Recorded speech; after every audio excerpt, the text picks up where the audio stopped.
ሰላም ጤና ይስጥልን ተመልካቾቻችን የገቢያችን መሰናዶን ጀምረናል። በዚህ ዝግጅት የአማራ ክልል ገቢዎች ቢሮ ለግብር ከፋዩ ማህበረሰብ የሚያወጣቸውን አዋጆች፣ መመሪያዎችና ልዩ ልዩ አሰራሮች ላይ ግንዛቤ የምንፈጥርበት ነው። በአማራ ሚዲያ ኮርፖሬሽንና በገቢዎች ቢሮ በትብብር እየተዘጋጀ የሚቀርብ ሳምንታዊ መሰናዷችን ነው። የዛሬውን የገቢያችን መሰናዶ የመጀመሪያ የምናደርገው አጫጭር የገቢ ግብር መረጃዎችን ወደ እናንተ በማድረስ ይሆናል። ከዛ በመቀጠል ደግሞ ተጨማሪ እሴት ታክስን በተመለከተ ውይይት የምናደርግ ይሆናል። ተመልካቾቻችን ቆይታችሁን ከኛ ጋር አድርጉ።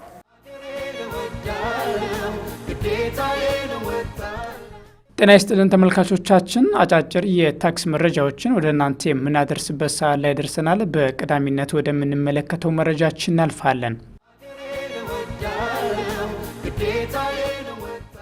የደሴ ከተማ አስተዳደር ገቢዎች መምሪያ የ8 ወራት እቅድ አፈጻጸሙን ገምግሟል። መምሪያው ባለፉት 8 ወራት የተከናወኑ የቁልፍና አበይት ተግባራት አፈጻጸም የመምሪያና የክፍለ ከተማ ማኔጅመንት አባላት በተገኙበት ግምገማውን አካሂዷል። በግምገማውም ከመደበኛና ከከተማ አገልግሎት ገቢ በድምሩ ከ1 ቢሊዮን ብር በላይ መሰብሰቡ በጥሩ ደረጃ ላይ የሚገኝ ቢሆንም በበጀት ዓመቱ እንዲሰበሰብ ከታቀደው 3.4 ቢሊዮን ብር አንጻር ገና ብዙ እንደሚቀር ሰፊ ውይይት ተደርጎበታል። የግምገማው ትኩረት በመምሪያና በክፍለ ከተማ ደረጃ የሪፎርም ስራዎች የአፈጻጸም ሁኔታ፣ የአበይት ተግባራት አፈጻጸም፣ ዝቅተኛ አፈጻጸም የተስተዋለባቸው የገቢ አይነቶች እንዲሁም ከአገልግሎት አሰጣጥ አንጻር በጥንካሬና በክፍተት የታዩትን በዝርዝር የዳሰሰ እንደነበር የመምሪያው የግብር ትምህርትና ኮሚኒኬሽን ስራ ሂደት አስተባባሪው አቶ ጌቱ በቀለ ተናግረዋል። የበጀት ዓመት እቅዱን ለማሳካት ለፈጻሚዎች ስራ ለይቶና ቆጥሮ በመስጠትና በመከታተል በቀሪ ወራት የገቢ አሰባሰቡን ለማሳደግ ሁሉም ሙያተኛ በእኔነት ስሜት ኃላፊነቱን መወጣት እንዳለበት የጋራ መግባባት የተፈጠረበት ነበር ብለዋል።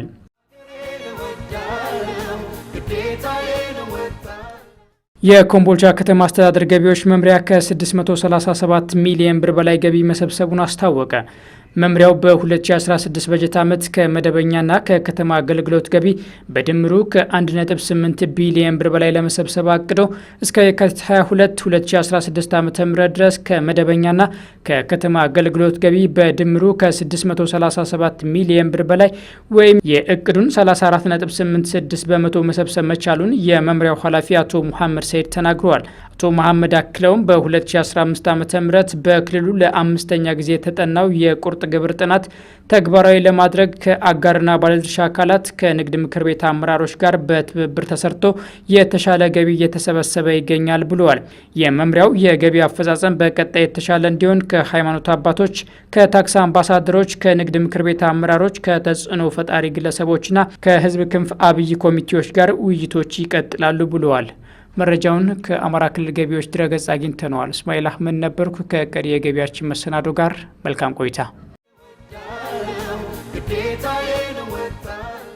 የተወደዳችሁ ተመልካቾቻችን አጫጭር የገቢ ግብር መረጃዎችን ተከታትለን ተመልሰናል። አሁን ደግሞ ተጨማሪ እሴት ታክስ ምን ማለት ነው? እንዴት ይሰበሰባል? ግብሩን በመሰብሰብ ሂደት የሚያጋጥሙ ችግሮች የትኞቹ ናቸው? በሚሉ ዙሪያ ውይይት የምናደርግ ይሆናል። ለርዕሰ ጉዳዩ ቅርበት ያለው ባለሙያ ይዤላችሁ ቀርብ ያለው አቶ ጌታቸው መስፍን በአማራ ክልል ገቢዎች ቢሮ የግብር አሰባሰብና አወሳሰን ባለሙያ ናቸው።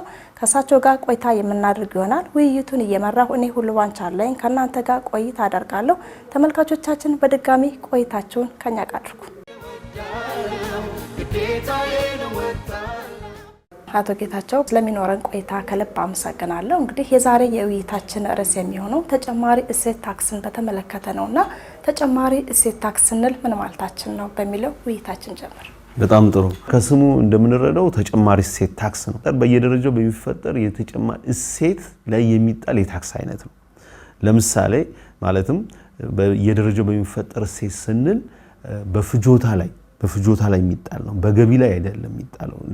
እንደምናውቀው በገቢ ግብር አዋጃችን 242/8 መሰረት የገቢ ግብር አዋጃችን እንደሚደነግገው ተቀጣሪዎች በመቀጠር በሚያገኙት ገቢ ላይ በገቢው ላይ ገቢውን ያገኘ ህብረተሰብ ክፍል ግብር እናስከፍላለን። በመቀጠሩ በሚያገኘው ደሞዝ ወይም ምንዳ ላይ ግብር እንጥላለን። እንደዚሁም ኪራይ ጥቅም ያገኘ ህብረተሰብ ክፍል የኪራይ ገቢ ግብር ይከፍላል። ንግድ ላይ ተሰማራም የንግድ ጥቅም ወይም የንግድ ትርፍ በማግኘቱ ግብር እንጥላለን። ይሄ የግብር ሸክሙ የሚያርፍበት ገቢውን ባገኘ ህብረተሰብ ላይ ነው። ይሄ ግን የተጨማሪ እሴት ታክስ ግን ምንድነው? ታክሱ የቀጥታ ያልሆነ የታክስ አይነት ነው። ቅድም የጠቀስኳቸው ቀጥታ የሆኑ የታክስ አይነቶች ናቸው። የታክስ ሸክሙ የሚያርፍባቸው ገቢውን ባገኙ ህብረተሰብ ክፍሎች ነው። ይሄኛው ግን የተጨማሪ እሴት ታክሱ እንዲከፍሉ ወይም የታክስ ሸክሙ የሚያርፍባቸው እቃ ወይም አገልግሎት የሚገዙ የህብረተሰብ ክፍሎች ናቸው እና ከስሙ እንደምንረዳው በየደረጃው በሚፈጠር እሴት ላይ የሚጣል የታክስ አይነት ነው። ጥሩ። ተጨማሪ እሴት ታክስ የመሰብሰብ ኃላፊነት ለማን ነው የተሰጠው? ማን ነው የሚሰበስበው? በጣም ጥሩ። ያው ከውጭ ሀገር ወደ ሀገር ውስጥ በሚገቡ እቃዎች ላይ የመሰብሰብ ኃላፊነት የተሰጠው የኢትዮጵያ ጉምሩክ ኮሚሽን ነው። በሀገር ውስጥ ለሚደረጉ የእቃና አገልግሎቶች ላይ የሚጣሉ የተጨማሪ እሴት ታክሶችን የመሰብሰብ ኃላፊነት የተሰጣቸው ለተጨማሪ እሴት ታክስ የተመዘገቡ ግብር ከፋዮች ናቸው። እነዚህ ለተጨማሪ እሴት ታክስ የሚመዘገቡ ግብር ከፋዮች ሁለት አይነት ናቸው። አንደኛው አመታዊ ሽያጫቸው ወደፊት የሚቆጠር 12 ወራት ከ1 ሚሊዮን ብር በላይ የሚሞላቸው ለተጨማሪ እሴት ታክስ ይመዘገባሉ። 1 ሚሊዮን እና እዛ በላይ የሚሞላቸው ያ ሲባል የተሰማሩበት የንግድ ስራ ዘርፍ እቃ ሽያጭም ሊሆን ይችላል፣ አገልግሎት ለተጨማሪ እሴት ታክስ ነፃ ያልሆነ ታክስ የሚሰበሰብበት ዘርፍ ሆኖ ወደፊት የሚቆጠር 12 ወራት ከ1 ሚሊዮን ብር በላይ የሚሞላ ከሆነ ለተጨማሪ እሴት ታክስ እንዲመዘገቡ ህጉ ያስገድዳል። ሌላው ደግሞ ወደ ኋላ የሚቆጠር 12 ወራት ከ1 ሚሊዮን ብር በላይ ተመሳሳይ ሽያጭ ካላቸው የእቃ ወይም አገልግሎት የሚያቀርቡ ታክስ ከፋዮች ለተጨማሪ እሴት ታክስ እንዲመዘገቡ ታክስ አዋጃችን ወይም የተጨማሪ እሴት ታክስ አዋጃችን ያስገድዳቸዋል አመታዊ ሽያጫቸው። ይሄም በተመሳሳይ የተሰማሩበት የንግድ ዘርፍ የእቃ ወይም የአገልግሎት ዘርፍ ለተጨማሪ እሴት ታክስ የሚሰበሰብበት ግን መሆን አለበት። ሌላው ሁለተኛው የተጨማሪ እሴት ታክስ አመዘጋገብ በፈቃደኝነት የሚባል አለ። ለተጨማሪ እሴት ታክስ በፈቃደኝነት የሚመዘገቡ ግብር ከፋዮችም አሉ። እነዚህ ምንድናቸው? ግብይታቸው በዋናነት እቃቸውን አገልግሎታቸውን የሚሸጡት 75% ከተጨማሪ እሴት ታክስ ተመዝጋቢዎች ጋር ግብይት የሚያደርጉ የህብረተሰብ ክፍሎች ናቸው። ለምሳሌ አንድ ተርኖቨር ታክስ ከፋይ ሊሆን ይችላል። ማለትም አመታዊ ሽያጩ ከ1 ሚሊዮን ብር በታች ሆኖ ታክስ የሚሰበሰብበት የንግድ ዘርፍ ያለው ግብር ከፋይ ቢሆን ይሄ ግብር ከፋይ እቃ ወይም አገልግሎቱን የሚሸጥላቸው ግብር ከፋዮች በዋናነት ለተጨማሪ እሴት ታክስ የተመዘገቡ ከሆነ ከ10 7 ወይም ከዛ በላይ የሆኑ ደንበኞቹ ለተጨማሪ እሴት ታክስ የተመዘገቡ ከሆነ ለቫት እንዲመዘገብ በፈቃደኝነት ማመልከት ይችላል። ይሄ ሲባል ግን ይሄ በፈቃደኝነት የሚመዘገብ የተጨማሪ እሴት ታክስ ተመዝጋቢ አንደኛ ቋሚ የንግድ አድራሻ ሊኖረው ይገባል። ሁለተኛ የባንክ አካውንት ሊኖረው ይገባል። የሂሳብ መዛገብትን እንዲይዝ ይጠበቅበታል። በእነዚህ ሁለት መልኮቹ ምን እናደርጋለን? ለተጨማሪ እሴት ታክስ እንመዘግባለን። አንደኛው ወደ ኋላና ወደፊት በሚቆጠሩ 12 ወራት አመታዊ ሽያጫቸው 1 ሚሊዮን ብር በላይ የሚሞላ ከሆኑ ህጉ እነሱ ራሳቸው መጥተው እንዲመዘገቡ ነው የሚያስገድዳቸው። እንዲመዘገቡ አሁን ለምሳሌ በሆቴል ንግድ ዘርፍ የተሰማራ አዲስ ሊጀምር ይችላል። ወደፊት በሚቆጠር 12 ወራት ትልልቅ አሁን ባለ ኮከብ ሆቴሎች ሊሆኑ ይችላሉ፣ ወይም ትልቅ ሆቴል ከሆነ ወደፊት የሚቆጠር 12 ወራት ከ1 ሚሊዮን ብር በላይ እንደሚሞላ ማወቅ ይችላል ግብር ከፋዩ። ስለዚህ ገቢ ተቋሙ ወይም ግብር አስገቢ ባለስልጣኑ ሳይጠይቀው ራሱ ማመልከትና መመዝገብ አለበት ለተጨማሪ እሴት ታክስ። አንዳንዴ ደግሞ ወደ ኋላ የሚቆጠር ሲያዩ ትራንዛክሽኑ ወይም ግብይቱ ከ1 ሚሊዮን ብር በላይ ከሞላና የተሰማራበት የንግድ ዘርፍ የእቃ ወይም የአገልግሎት ሽያጭ ለተጨማሪ እሴት ታክስ የሚሰበሰብበት ከሆነ ለግብር አስገቢ መስሪያ ቤቱ ለተጨማሪ እሴት ታክስ ልመዝገብ ማመልከት አለበት። ስለዚህ እነዚህ አካላት ናቸው ተጨማሪ እሴት ታክስን መሰብሰብ የሚችሉት እንጂ ከነዚህ ውጭ ለተጨማሪ እሴት ታክስ ያልተመዘገበ ወይም ሰርቲፊኬት የሌለው የህብረተሰብ ክፍል ታክሱን መሰብሰብ ወንጀል ነው፣ በወንጀል ያስጠይቃል ማለት ነው። ቴሌቪዥኖቻችሁን ዘጌት ብላችሁ ለከፈታችሁ ተመልካቾቻችን እየተከታተላችሁት ያላችሁት የገቢያችን መሰናዶ ነው። በዛሬው የገቢያችን መሰናዶ ተጨማሪ እሴት ታክስ ምን ማለት ነው፣ መቼና እንዴት ይሰበሰባል፣ ተጨማሪ እሴት ታክስ የማይሰበሰብባቸው ግብይቶች የትኞቹ ናቸው የሚሉትን ርዕሰ ጉዳዮች አንስተን እየተወያየን እንገኛለን። ተመልካቾቻችን በድጋሚ ቆይታችሁን ከኛ ጋር አድርጉ። ከተጨማሪ እሴት ታክስ ነፃ የሚሆኑ ግብይቶች የትኞቹ ናቸው? ነፃ የሚሆኑበት ምክንያትስ ምን ይሆን? በጣም ጥሩ። ያው አድማጭ ተመልካቾቻችንም ግልጽ እንዲሆኑ ተጨማሪ እሴት ታክስ ሁሉም ዕቃና አገልግሎት ላይ አይጣልም። በዋናነት መንግስት በተለይ ዝቅተኛ ገቢ ያለው የህብረተሰብ ክፍል የታክስ ሸክሙ እንዳያርፍበትና የኑሮ ውድነት እንዳይባባስ መሰረታዊ በሆኑ ምርቶች ላይ ነፃ አድርጓል። እንደው ለአድማጮችም በቀላሉ ሊረዱትና በቅርብ ያሉ ለምሳሌ የሰብልና የእህል ምርት ውጤቶች፣ እነዚህ ምርቶች በጣም መሰረታዊ ናቸው ዝቅተኛ ገቢ ላለው ህብረተሰብ። ይሄ ማለት መካከለኛና ከፍተኛ ገቢ ላለው ህብረተሰብ ክፍል አያስፈልጉም ማለት አይደለም።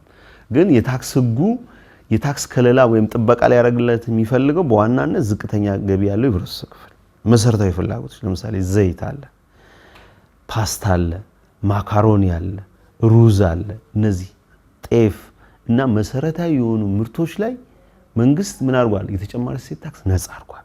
መድኃኒት ለምሳሌ ሰው መኖር አለበት። በጤና እክል ሲያጋጥመው በታክሱ በመጨመሩ ምክንያት ዋጋው ኑሮ ሳይገዛ መሰረታዊ በህይወት የመኖር ህገ መንግስታዊ መብቱን እንዳያጣ የታክስ ነፃ አድርጓል። ይሄ መሰረታዊ ምክንያቶች የተለያዩ ምክንያቶች አሉ። መንግስት ነፃ ሲያደርግ አንደኛው ኢኮኖሚያዊ ምክንያት ነው። ቅድም ያልኩት ህብረተሰቡ ዝቅተኛ ገቢ ያለው ህብረተሰብ አቅም ስለሌለው መክፈል ይሄን ታክስ ጫና ታክሱን ደግሞ የሚከፍለው ቫት ተመዝጋቢው አይደለም ብለናል። ማን ነው? እቃውን ወይም አገልግሎቱን የሚጠቀም የህብረተሰብ ክፍል ነው።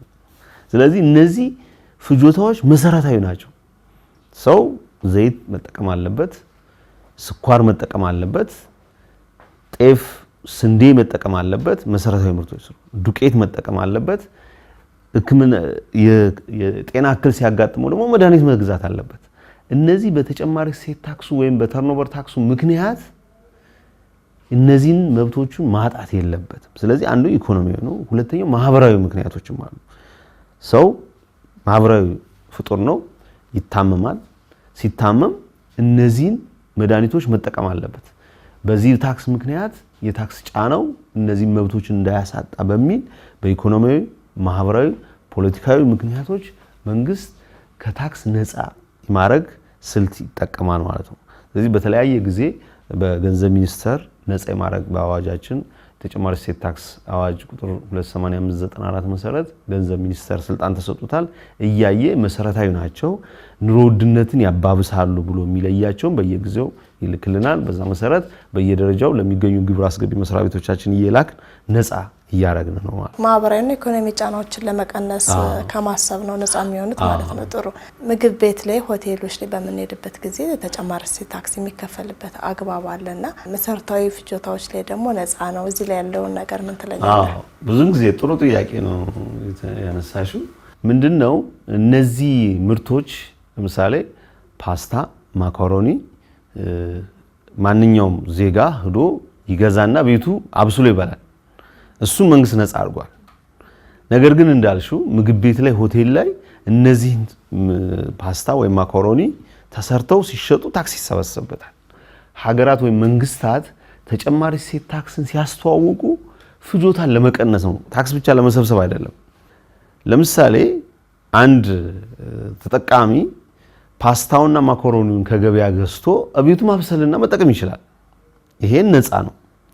አይ እኔ ማብሰልም አልፈልግም፣ ነገር ግን ሆቴል ሄጄ ገዝቼ መጠቀም እችላለሁ ካለ መብቱ ነው።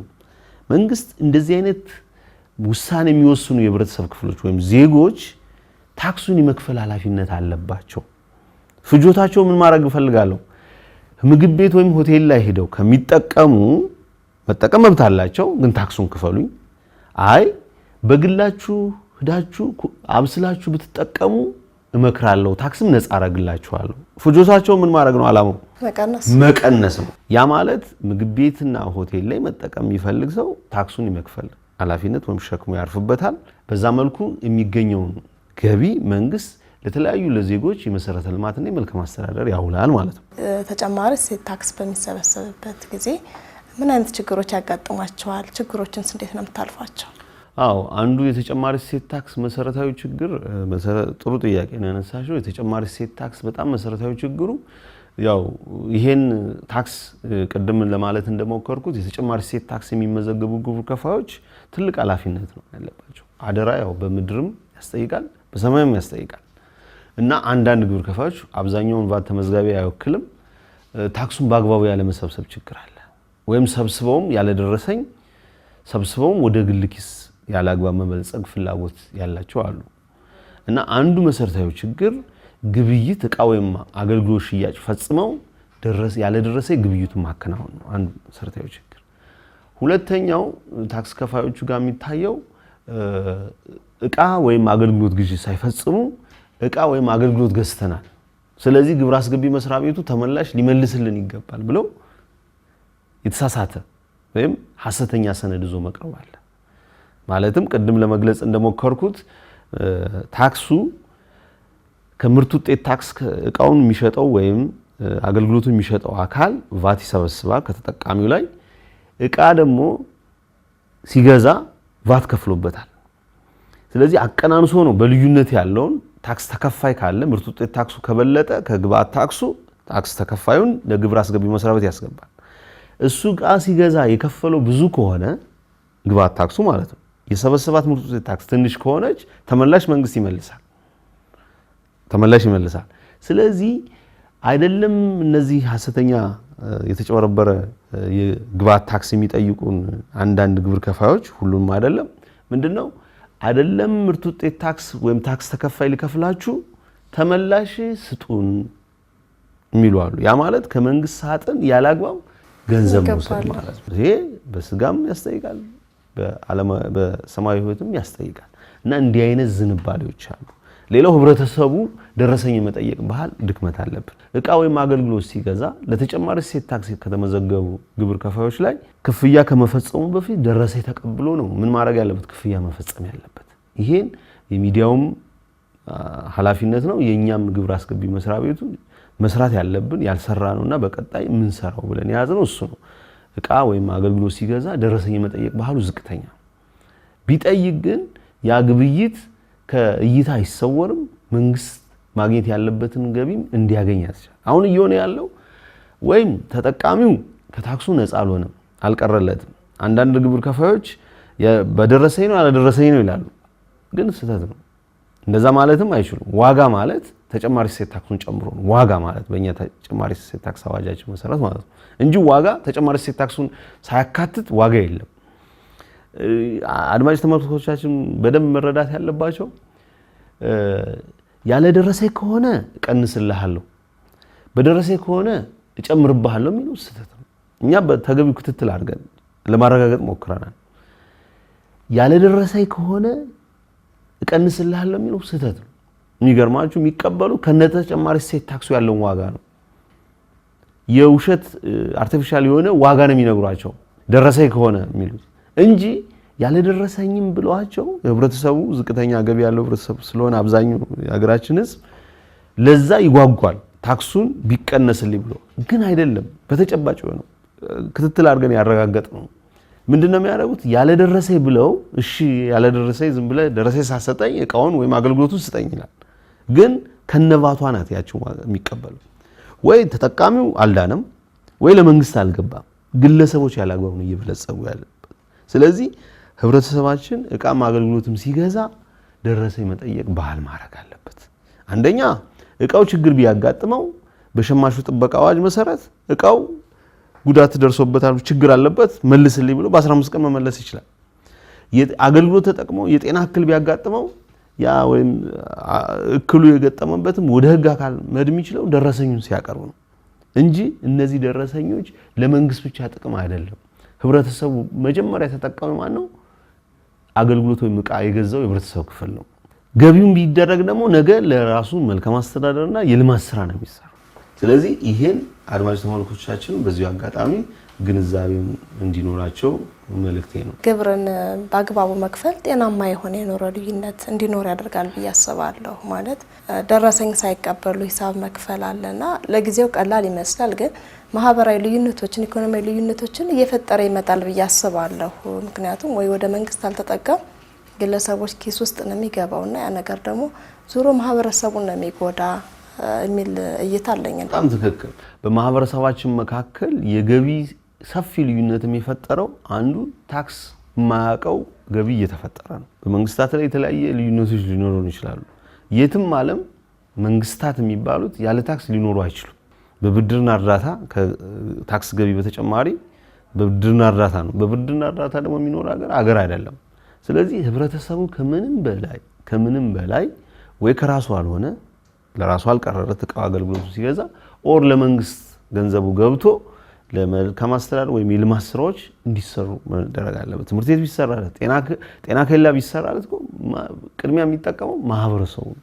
ስለዚህ የገቢ ልዩነቱ በጣም የሆነ ማህበራዊ ቀውስም ይፈጥራል። ማህበራዊ ጥፋቶች፣ ወንጀሎች ይስፋፋሉ። ስለዚህ ታክስ የማያውቀው ህብረተሰብ ክፍል እየተፈጠረ በሄደ ቁጥር ወንጀሎች ይስፋፋሉ።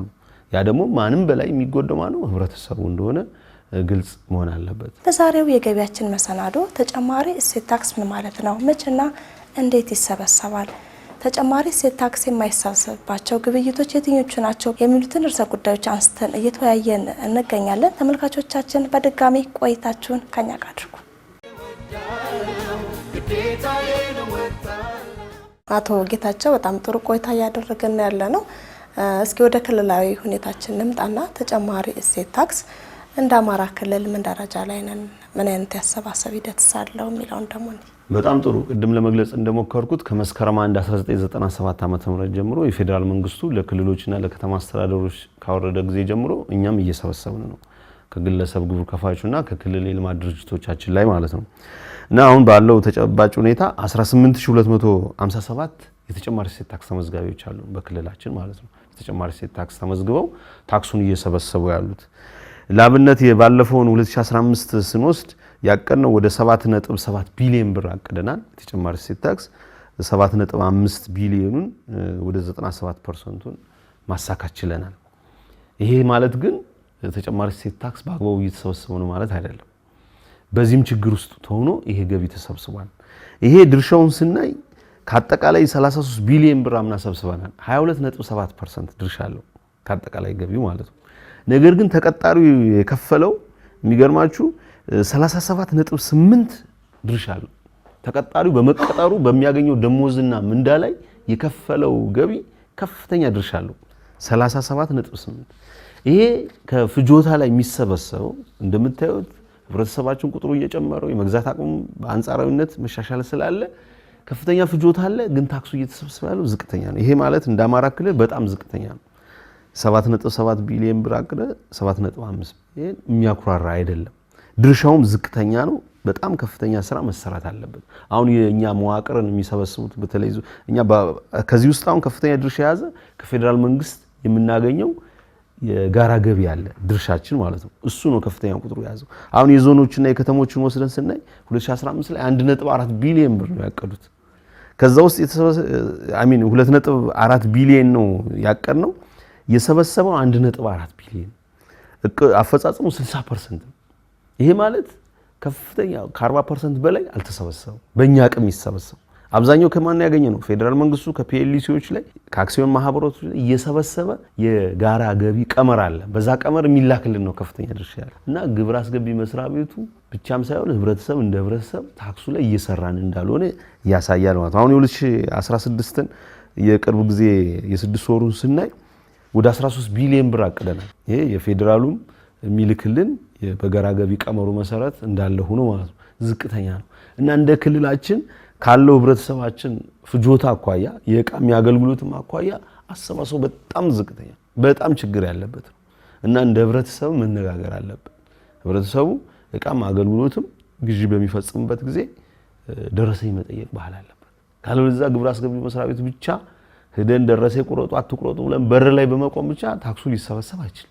ተጨማሪ እሴት ታክስን በመሰብሰብ ሂደት የህብረተሰቡ ሚና ምን መሆን መቻል አለበት? አዎ መጀመሪያ ኃላፊነት ያለበት ታክስ ከፋዩ ነው። እኛ ለምሳሌ ግብር አስገቢ መስሪያ ቤቶቹ ባልደረባዎች ነን። ታክስን የምንወስን የምንሰበስብ አገልግሎት የምንሰጥ እኛ ለተጨማሪ እሴት ታክስ አደራ ተብሎ አልተሰጠንም፣ እንኳን ሌላው ዜጋ ማለት ነው። እነዚህ ተጨማሪ እሴት ታክስ የተመዘገቡ ሰዎች ግን እኔ አምናችኋለሁ ነው መንግስት አምናችኋለሁ እኔን ሁናችሁ እንደራሴ ሆናችሁ ሰብስቡ ነው ያለ። ለነሱ ነው መጀመሪያ መልእክት ያለን። እነሱ ኃላፊነት ተሰምቷቸው ታክሱን በአግባቡ እንዲሰበስቡ ነው አንዱ መልእክታችን። ሁለተኛው የኛ ተቋምም በየደረጃው ያለ የኛ ግብር አስገቢ መስሪያ ቤት ህብረተሰቡን ግንዛቤ መፍጠር አለብን። ግንዛቤ ማለት እቃ ወይም አገልግሎት ሲጠቀም ደረሰኝ የመጠየቅ ባህል እንዲኖር ግንዛቤ መፍጠር አለብን። ከዛም ሲቀጥል እንዲህ አይነት አንዳንድ ያላግባብ ፍላጎት ወይም ያላግባብ መበልጸግ ፍላጎት ነው በነገራችን ላይ አንዳንዱ ታክስ ከፋይ ላይ ያለው ግንዛቤ ችግርም ያለበት ታክስ ከፋይ አለ። በርግጥ እሱም በማስተማር በመመካከር ነው። ተደረሩ እርምጃዎቹ አንደኛው የፍትሐብሔር ነው። የፍትሐብሔር ተጠያቂነት አለበት። ክፍያው ያን የሰበሰበውን ከተጠቃሚው ላይ በወቅቱ ባያቀርብ ባያሳውቅ ባለማሳወቅ ከ5 እስከ 25% የታክሱን ይቀጣል። ክፍያ በዘገየበትም እንደዚሁ የመጀመሪያውን ወይም የወሩ ከፊል 5% ቀሪውን ደግሞ 2% ይጠየቃል። ወለድ ደግሞ በተመሳሳይ የገንዘብ ዋጋ ማለት ነው ይጠየቃል። ይሄ ፍትሐብሔር ነው። በወንጀል ደግሞ በፍርድ ቤት ተከሰን ማለት ነው። በዚሁ አጋጣሚ አድማጮች ተመልካቾቻችን ግልጽ ማድረግ የግብር አስገቢ መስሪያ ቤቱ አቃቢ ሕግም አሉት፣ ወንጀል መርማሪም አሉት። እነዚህ ጥፋተኞችን አልማር ያሉት ሁሉንም አይደለም አልማር ያሉትና ከዚህ ችግራቸው ያሉትን ያው በተመረጠ ሁኔታ ሕግ እርምጃ ይወስዳል። ተከራክሮ ፍርድ ቤት በሚፈርደው መሰረት እስከ 5 ዓመት በሚደርስ የእስር ቅጣት ይቀጣሉ ማለት ነው። እና ደረሰኝ አለመስጠት የፍትሐብሔርም የወንጀልም ተጠያቂነት እንደሚያስከትል ግንዛቤ መኖር አለበት። እና ዋናው አመለካከት ነው። በሕግ በመቅጣት ብቻ ዜጎቻችን መቀየር አይቻልም። ግን የሀገር የሁላችን ሀገር ነው ብለን መተማመን አለብን። ስለዚህ መጀመሪያ በአመለካከት መቀበል አለብን። በመቅጣት በማሰር ምናምን ብቻ ለውጥ አይመጣም። አሁን ባለን ልምምድ ስለተቀጣ ብቻ ሰው ይማራል ማለት አይቻልም። ስለዚህ በአመለካከት እኔ ለምን ከዚህ ጋር ላይ ሰርቃለሁ ብሎ ታክስ ከፋዩ ማመን አለበት። ስለዚህ እሱን አመለካከትን ነው እኛ እንደ ግብር አስገቢ መስሪያ ቤት ቅድሚያ የምንሰጠው እንጂ አሳዶ በማሰር በፍርድ ቤት በማስቀጣት የሚመጣ ለውጥ ብዙ አይደለም። ግን ግንዛቤ ተደጋጋሚ ግንዛቤ ሞክረን አመለካከቱን ለማስተካከል ጥረት አድርገን ግን የማይማርን ደግሞ አስገዳጅ ነው። ስለዚህ እሱን የመጨረሻ አማራጭ ነው የምንጠቀመው። ሌላው ህብረተሰቡ ነው። ህብረተሰቡ እቃም አገልግሎትም ግዢ በሚፈጽምበት ጊዜ እኛ ማስተማሩ ግንዛቤ መፍጠሩ የቤት ስራችንን መስራት እንዳለብን እንደተጠበቀው ነው። ግንዛቤው የተፈጠረለት የህብረተሰብ ክፍል ደግሞ እቃ ወይም አገልግሎት ሲገዛ ደረሰኝ መጠየቅ ባህል ማዳበር አለበት። በጣም አመሰግናለሁ አቶ ጌታቸው። ጥሩ ቆይታ አድርገናል። ጥሩ ማብራሪያ፣ ጥሩ ገለጻ አድርገውልኛል። በርዕሰ ጉዳዩ ላይ ብዥታ ያለባቸው የህብረተሰብ ክፍሎች ጥሩ ምላሽ አግኝተዋል ብዬ አስባለሁ። ስለነበረን ቆይታ ከልብ አመሰግናለሁ። የተወደዳችሁ ተመልካቾቻችን በዛሬው የገቢያችን መሰናዶ አጫጭር የገቢ ግብር መረጃዎችን ወደ እናንተ አደረስን። ከዛ በመቀጠል ደግሞ ተጨማሪ እሴት ታክስ ምን ማለት ነው፣ መቼና እንዴት ይሰበሰባል በሚሉትና በተያያዥ ጉዳዮች ዙሪያ ውይይት ያደረግንበት የዛሬው መሰናዷችን የተከታተላችሁትን ይመስል ነበር። ውይይቱን እየመራው እኔ ሁሉባንቻ አለኝ ከናንተ ጋር ቆይታ አድርጌያለሁ። ሳምንት በሌላ ርዕሰ ጉዳይ እስከምንገናኝ ሰላም ነው።